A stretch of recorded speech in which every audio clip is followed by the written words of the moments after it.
네, 오늘 시장에 뜨거운 관심을 받았던 탑7 종목을 선정해봤습니다. 오늘 대부분의 주식이 하락하고 있는 가운데 실적이 기대되는 종목들은 또 상승하는 모습을 보여줬습니다.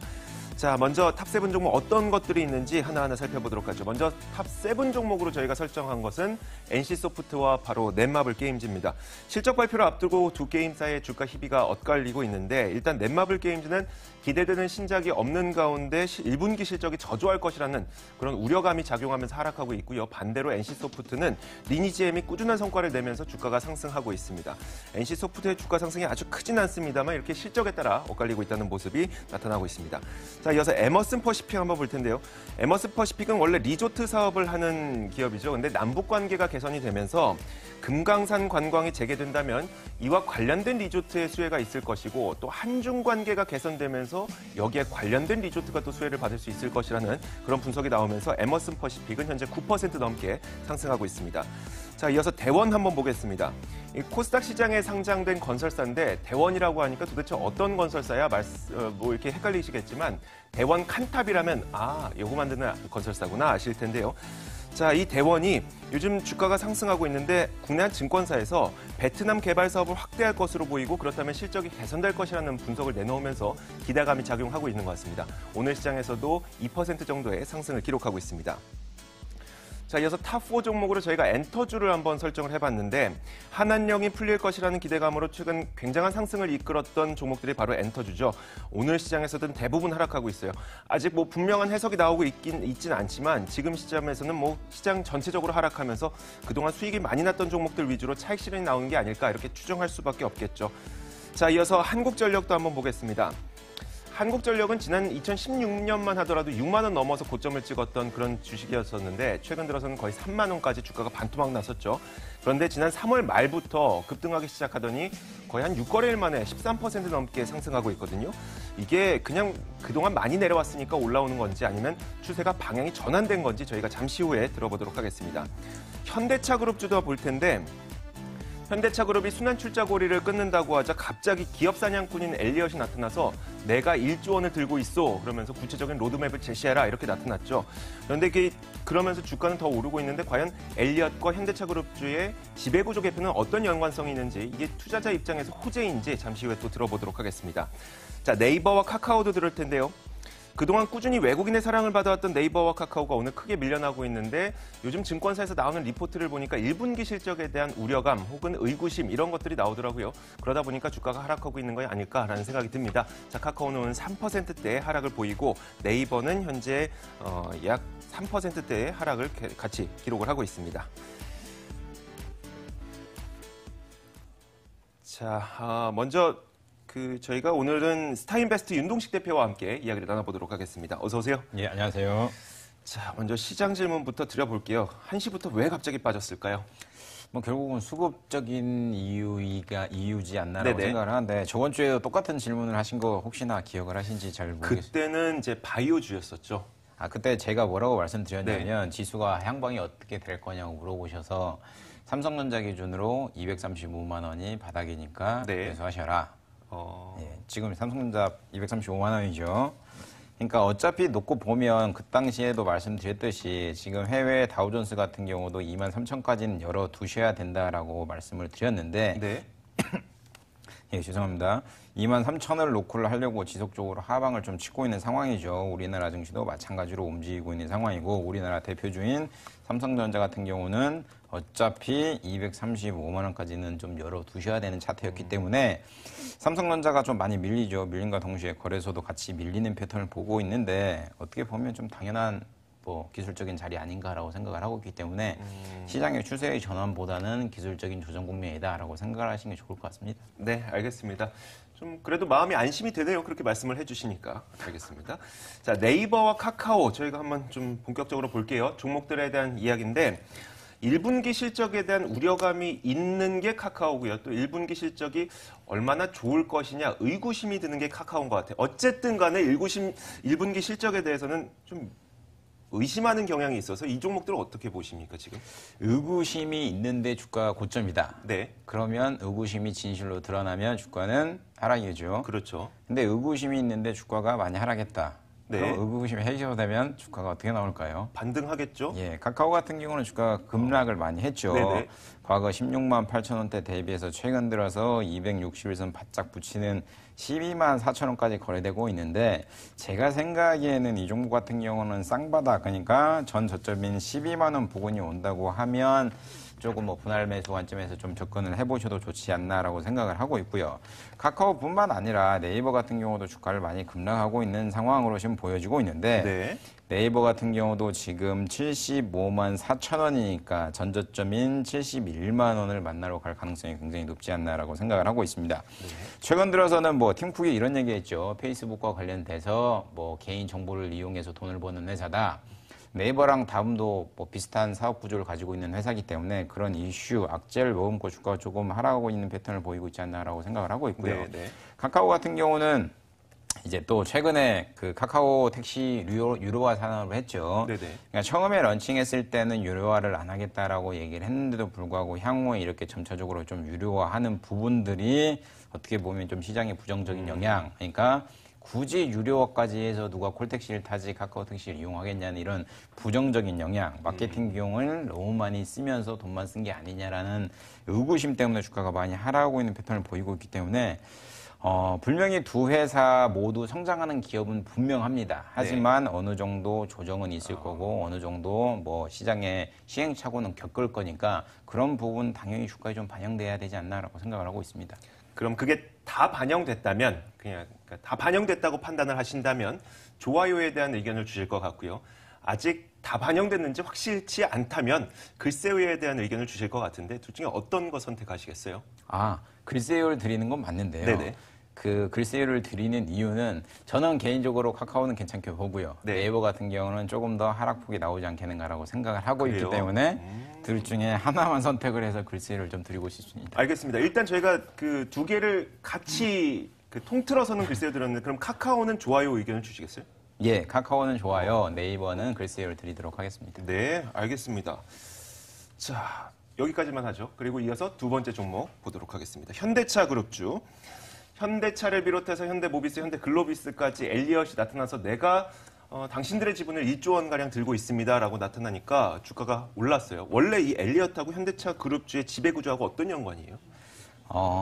모르겠습니다. 이제 엘리엇이 개인 뭐 1조 갖고 있는데 현대차 그룹이 뭐 70조, 80조 되죠. 네네. 내가 뭐 1%밖에 안 되니까 큰 영향력은 없을 건데 네네. 삼성물산이랑 제일모직 합병할 때는 엘리엇이 7% 이상 갖고 있었죠. 그렇기 때문에 영향력이 있겠지만 지금은 1%밖에 없기 때문에 영향력이 크지는 않을 겁니다. 하지만 개인 투자자, 개인 주주의 입장으로는 개인 주주들의 의견을 어떻게 보면 대신해서 조금 반영을 한 영향을 말을 한 부분이기 때문에 네네. 주주 입장에서는 뭐 주가가 오르고 내리고를 떠나서 좀 속이 시원하지 않나라고 생각을 하고 있고요. 현대차그룹 같은 경우는 과거에 지금 그 삼성물산이랑 제일모직 합병할 때 문제가 됐던 부분이 지금도 뉴스에 계속적으로 나오고 있기 때문에 현대차그룹 같은 경우는 순환출자를 조금 할 때 네. 투명하게 가지 않겠는가라고 생각을 하고 있고요. 정의선 부회장 같은 경우도 뭐 1조 5천억 정도 되는 현금을 양도세나 뭐 이런 걸로 내겠다라고 네네. 공표한 상황이다 보니까 굳이 엘리엇이 등장을 해서 뭐 주주 친화 정책으로 돈 더 달라, 배당 더 해달라, 뭐 로드맵 제시해달라 이렇게 안 해도 좀 시장에 투명하게 가지 않겠는가라고 생각을 하고 있습니다. 그렇다면은 엘리엇과 상관없이 그 현대차 그룹의 지배 구조는 투자자 입장에서 호재라고 생각하시나요?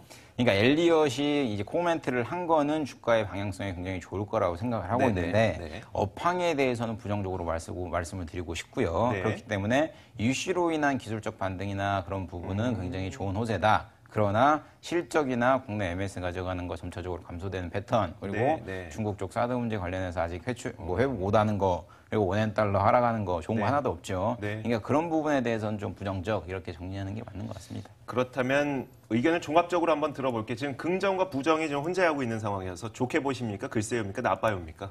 이슈가 엘리엇과 관련된 이슈이기 때문에 결국은 그거와 관련돼서는 주가가 오르기 때문에 좋아요를 드리고 싶고요. 네네. 아까 말씀드린 대로 개인 주주를 좀 대변해서 주주 친화 정책을 많이 요구를 하게 되면 주가의 방향성은 좀 단기적으로 좀 오르지 않겠는가라고 생각을 하고 있습니다. 네, 알겠습니다. 그래서 좋아요 의견을 주셨습니다. 하지만 그 업황 자체가 다 개선됐다고 볼 수 그러니까 업황이 개선됐다고 볼 수 없기 때문에 장기적으로는 아직 모르겠다는 거죠. 그렇죠. 네, 알겠습니다.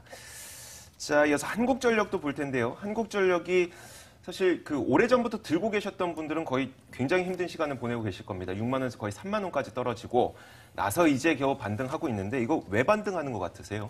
이제 뭐 원전 이동률이 과거에 뭐 50% 미만까지 떨어졌었는데 네네. 최근 들어서는 50% 중반까지 올라와 있는 상황이고 18년도 하반기에는 뭐 77%, 19년도에는 79%까지 뭐 차근히 올리겠다라는 이슈를 머금고 주가가 반등하고 있는데 주식 시간에 제가 항상 말씀드렸듯이 명언이 있습니다. 현 정부에 반대되는 종목은 투자하지 말아라.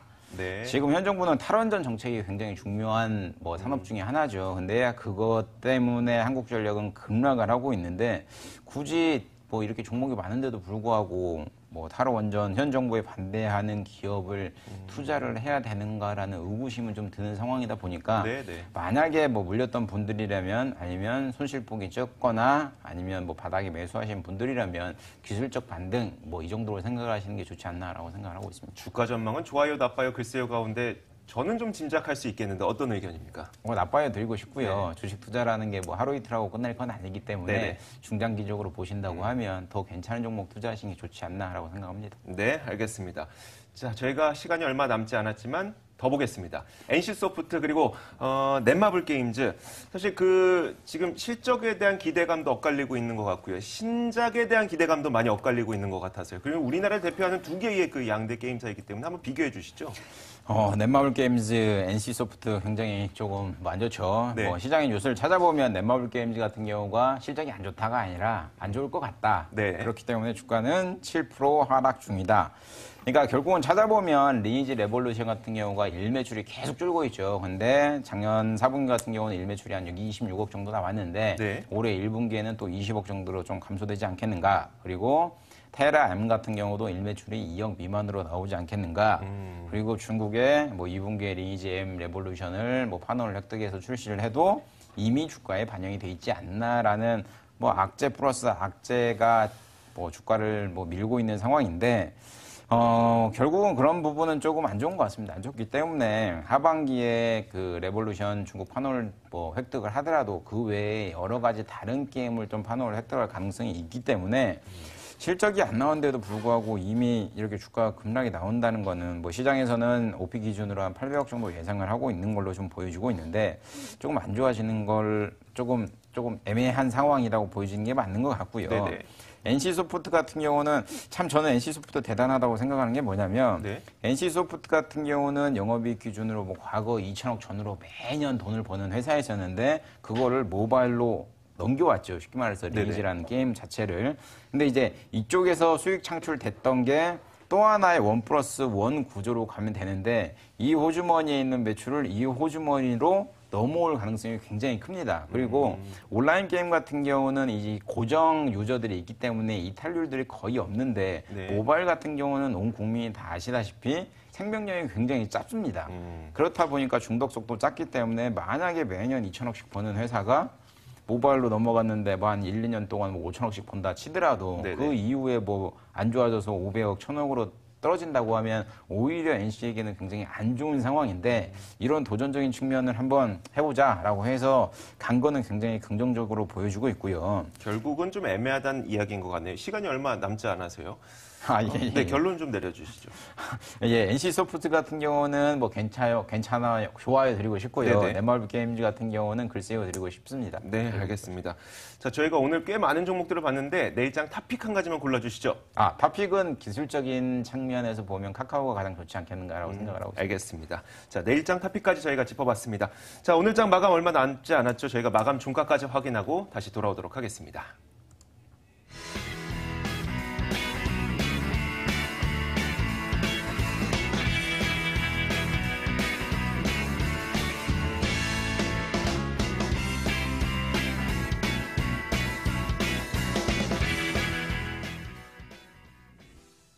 코스피 코스닥은 외국인 기관 투자자들의 매도 공세에 하락폭을 키웠습니다. 호가 분위기 살펴보도록 하겠습니다. 상승으로 출발했지만 코스피는 다소 낙폭을 확대하며 1.41% 하락한 2,400 초반 수준까지 내려왔고요. 코스닥 1.18% 하락한 862선에 마감을 앞두고 있습니다. 시가총액 상위 종목들도 대부분 하락하고 있는데 현대차만이 빨간불 켜져 있습니다. 삼성전자, SK하이닉스 나란히 1에서 2%의 조정, 셀트리온, 삼성전자, 우선주도 낙폭을 키웠습니다. 다만 현대차가 헤지펀드 엘리엇의 주주 친화 정책 요구 소식과 함께 3% 가까운 급등하며 장 마감할 것으로 보입니다. 코스닥에서 종목 살펴보도록 하겠습니다. 신라젠이 오늘 신고가 경신 소식이 있었는데 106,900원에 마감할 것으로 보이고요. 메디톡스가 두드러지게 올라오고 있습니다. 4.39% 오름세 마감 앞두고 있습니다. 호가 분위기였습니다.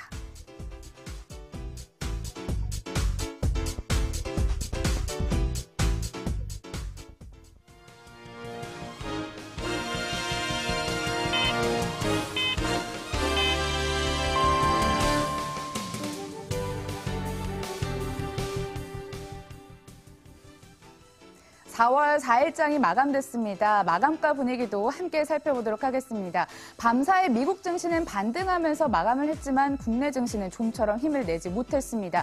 코스피는 장중 반락된 모습 1.34% 하락한 2,409선에 마감을 했고요. 코스닥도 낙폭이 상당했습니다. 1.06% 내리며 863선의 종가를 형성했습니다. 하루 만에 반락을 했습니다. 자, 보시면 시장에서 메이저 수급 주체들의 동반 매도가 거셌습니다. 코스피 살펴보시면 외국인 2,146억 원, 기관 3,132억 원 순매도 물량을 시장에 유입을 했습니다. 전기전자 업종을 집중적으로 매도했는데 금융투자 위주의 매도가 흘러나왔습니다. 하지만 개인이 5천억 원 넘는 순매수 물량을 시장에 유입했습니다. 코스닥도 마찬가지로 메이저 수급 주체들의 동반 매도가 있었습니다. 외국인 933억 원, 기관 1,192억 원 순매도, 동반 순매도가 연출이 됐고요. 기관은 3거래일 연속 순매도 행진을 멈추지 않았습니다. 개인만이 사자를 양시장에서 외쳤습니다. 자, 한편 조정 장세에서도 현대차 그룹주가 강세를 보였습니다. 3월 미국 자동차 판매량 증가와 엘리엇 발표가 있었는데요. 주주 친화 정책 발표와 함께 지분 보유 소식이 동반으로 호재로 작용하는 모습. 현대모비스가 3.33%, 현대차 2.96%, 기아차까지 2.52%로 큰 폭으로 뛰어올랐고 다음과 같은 세 종목은 3거래일 연속 강세를 지속했습니다. 한편 코스닥 가운데서는 비금속 섹터가 크게 조정을 받았습니다. 종목 살펴보시면 포스코 캠텍이 무려 10%까지 급락한 채 마감을 했습니다. 41,500원의 종가를 형성했는데요. 장중 반락된 모습, 기관이 6거래일 연속 집중 매도했습니다. 이렇게 해서 종가 분위기까지 함께 살펴봤습니다.